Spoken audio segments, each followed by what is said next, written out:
Good morning. So, going out on my daily walk, and thought I'd bring you guys with me again as we walk. And hello, my name's David, and I'm just vlogging my journey, leaving the pity party, and trying to figure out what I'm doing to get back into shape and try to live my best life. And bring you guys along and hopefully motivate maybe some of you all too who might be going through similar things that I'm going through. So today I wanted to talk to you guys about not reinventing yourself, but maybe why a little bit about why things are changing for us in this world today, and let's see if I can use my words today. So what I'm thinking is that, I was about 5 years ago when I had my accident, and it was near the end of March, so we're coming up on the anniversary. Let me go this way. There we go. Look at that. Got a little redness from Cocoa Beach. But 5 years ago when I had my accident, and then, I shattered my calcaneus, tore my abdominal muscle, fractured my tailbone, and a whole myriad of other injuries besides my pride. So, as I did that, I still had the expectation of recuperating. When you break a bone or something, you figure, oh yeah, 8 weeks, it'll heal, and then I'll be good to go. Well, I still had the expectation that I was going to go back to work and still do like the roof inspecting, because I really enjoyed that. I was good at it, and it was a way for me to help homeowners replace the damaged roof with their insurance. So it was a win-win for both the company I worked for myself, and for the homeowners. So I had that expectation, and you can call it denial or something. I didn't really grasp the gravity of my injuries until they started prolonging, and it was taking a month after month that I couldn't walk. I was still in the knee scooter, and I got pretty proficient with it. It was almost like a 4x4 thing. I took it down to the beach and had a hop through the sand with it to get to the sand so I could watch my daughter go swimming, and then I could maybe float in the water, and that was therapeutic. So, and then once that happened, and then we had kind of a falling out with the company, because they didn't want to continue paying my commissions that were due on the jobs that I worked on commission, on the jobs that I had closed. But, it's business, so whatever on that part. And then with the whole COVID thing that was going on. So I then started looking for new jobs. I was like, well, what can I do? I can, maybe work remotely, do account management or telemarketing. Ugh. Yeah, I know. But something. And then, so I took the different aptitude tests and things to do, and I started applying for jobs, and found out really that, most of the jobs or companies, they get so many applications that they don't even respond.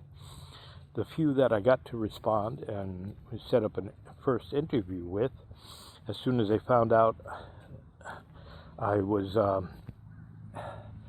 going through the healing process still, where I had to, still go to see doctors, and I I still can't sit for more than like a 15 minutes to half an hour.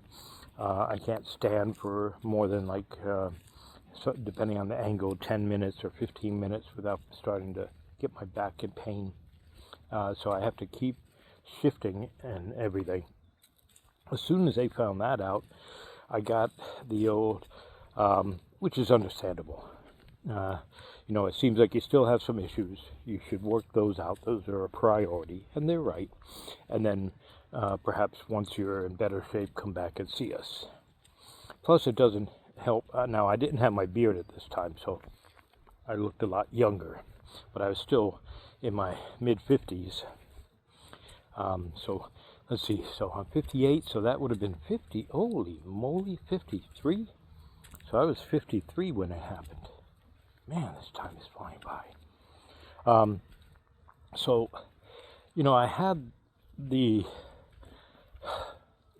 delusion, or for lack of a better word, that I was still going to go back to work. We got some young Florida chickens out here. They're iris birds, by the way. Let's see the gray ones, if you can see them moving. We'll come around. Anyway, so I had the illusion that I could still go back to work and provide for my family. Now, luckily, I still had my pension from the VA and things like that. So, but our income drastically got cut down. So, I wanted to get back to work. Now, some of the things that, as a father and a husband, you want to provide for your family, and you want to provide the things for them, and you want to secure their future.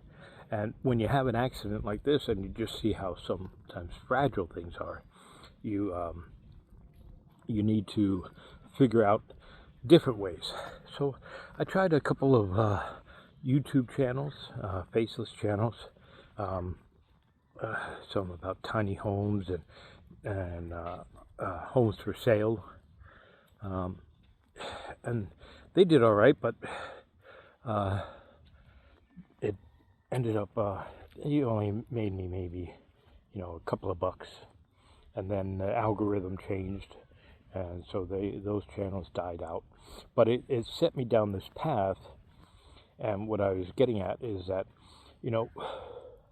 there's sort of a stigma to retiring early, although it's changing. A lot of people want to retire early now. There's a FIRE movement, things like that. Financial independence, retire early, thing. And there's still a lot of people that say, hey, don't retire, never retire, and this is why, because you're going to just sit around on the couch and become depressed and things like that. So I don't agree with that anymore. I'm making that shift because I don't think, and it's not one of those like you hear the people talk about wage slavery or quiet quitting and stuff because the company doesn't care about you. The company cares about the company because they're out to make a profit. So I understand that, and if you're in a toxic company, one that doesn't really appreciate the employees and they just look at it as a resource, hence human resource, it's not in alignment with you. Change your frequency that you're thinking on, and then increase your skill set, and then move. So it's on you because you control what you're doing. So just my little spurt about that. Sorry. So getting back to why if you should retire early or change your things, and the definition of retirement is changing. That's such a beautiful blue sky. I mean, I got my Savannah shirt on, blue. I'm all in blue today. But anyway, you should change the definition of retirement, and you should look at the ways that you can create assets. And I've talked about this in a couple other videos before. So one of the things that I was thinking of doing, now bear with me, I have a method to my madness, is one of the things I was looking at is becoming, Dave the Viking, and I spoke about this, and doing those walking around town in a Viking outfit type things with those videos and walking around. But you need a pattern interrupter. You need something to set yourself apart. So looking at different things, and I could be a singing Viking, it'd be a horrible singing thing. And then I came across Mongolian throat singing. I'm like, what the heck? Yeah, there's in Mongolia, apparently there are people that sing with the throat, and it's like, you ready for this? A, B, C, D, G, I, G, I, do, wa, la, la, la, foo, da, dee, da. Right? Yeah, that's scary, right? You want to see me walking downtown doing a Mongolian version of throat singing in a Viking outfit. That'll get people's attention. Now, might also get me locked up, but that'll be a nice little viral video, right? But so, is thinking outside of the box. Hence the name of the channel here, Living and Working Outside the Box. And I'll go over some of the things in that, why I had this channel before. It was to document a thing that we were doing, but that's a whole new video, another video. But, it's just doing something silly but still harmless to set yourself apart so you can earn other money. You make these videos, and once you get monetized, they start creating. But if you start making a YouTube channel or Reels or Instagram and Facebook and those other platforms, and you use them for your business, you make your own business, it can be a good lead generator and things like that.